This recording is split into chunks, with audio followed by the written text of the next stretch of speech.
দীর্ঘদিনের আইনি লড়াই এবং আন্দোলনের পর অবশেষে আশার আলো। কর্মরত নন-টেট শিক্ষকদের জন্য কিছুটা হলেও স্বস্তির খবর। রাজ্যসভায় পেশ হলো ঐতিহাসিক ৮টি সংশোধনী বিল ২০২৬। ২০১১-র আগে নিয়োগপ্রাপ্ত টেটবিহীন কর্মরত শিক্ষকদের উপর জোরপূর্বক টেট চাপিয়ে দেওয়া এবং তার ভিত্তিতে চাকরি বা পদোন্নতি কেড়ে নেওয়ার যে অনিশ্চয়তা তৈরি হয়েছিল তা দূর করতে রাজ্যসভায় পেশ করা হয়েছে ৮টি অ্যামেন্ডমেন্ট বিল 2026, যার বিল নাম্বার হচ্ছে 27। সাংসদ জন ব্রিটাস কর্তৃক পেশ করা এই বিলটি যদি আইনি পরিণত হয় তবে কয়েক দশক ধরে কর্মরত হাজার হাজার অভিজ্ঞ শিক্ষকের ভবিষ্যৎ চিরতরে সুরক্ষিত হবে। কি আছে এই প্রস্তাবিত বিলে, চলুন এবার একবার দেখে নিই। এই বিলের মূল লক্ষ্য হলো 2009 সালের শিক্ষার অধিকার আইনের অর্থাৎ আরটিই অ্যাক্টের 23 নম্বর ধারার এমন সংশোধন করা যাতে পুরনো শিক্ষকদের অধিকার বজায় থাকে।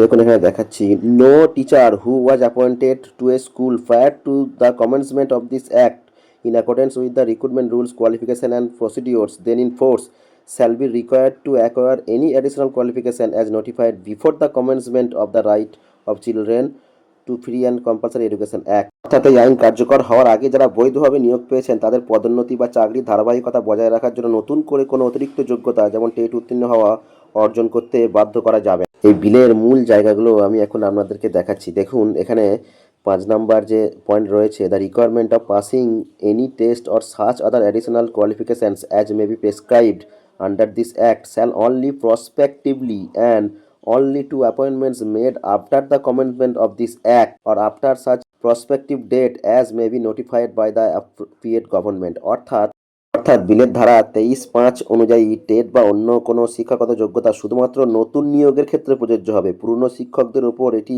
ব্যাকডেট দিয়ে চাপানো যাবে না, অর্থাৎ কোনো রেট্রোস্পেক্টিভ ইফেক্ট থাকবে না এই আইনের।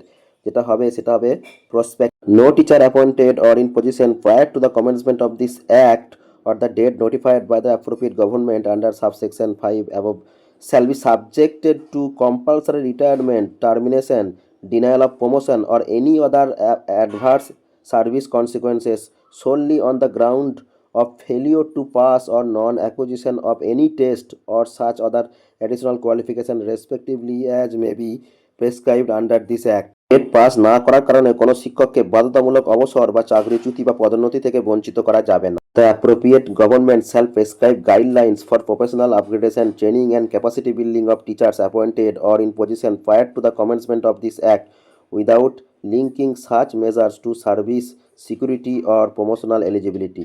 অর্থাৎ সরকার শিক্ষকদের মানোন্নয়নের জন্য ট্রেনিংয়ের ব্যবস্থা করতে পারবে, কিন্তু সেই ট্রেনিং বা যোগ্যতাকে কোনোভাবেই চাকরির নিরাপত্তা বা প্রমোশনের শর্ত হিসেবে ব্যবহার করা যাবে না। সুতরাং 2025 সালে সুপ্রিম কোর্টের রায়ের পর যে সমস্ত নন টেট শিক্ষকদের মধ্যে একটা আতঙ্ক তৈরি হয়েছিল চাকরি চলে যাওয়ার, তাদের কাছে এই বিল যথেষ্ট স্বস্তিদায়ক। তবে মনে রাখতে হবে যে এই বিলটি আইনে পরিণত হতে গেলে সংসদের উভয় কক্ষে পাস হতে হবে এবং রাষ্ট্রপতির সম্মতি প্রয়োজন। তবে নিঃসন্দেহে কিছুটা হলেও স্বস্তি দেবে আপামর শিক্ষক সমাজ। এই সংক্রান্ত অন্য কোনো আপডেট পেলে আমি অবশ্যই চ্যানেলে শেয়ার করব।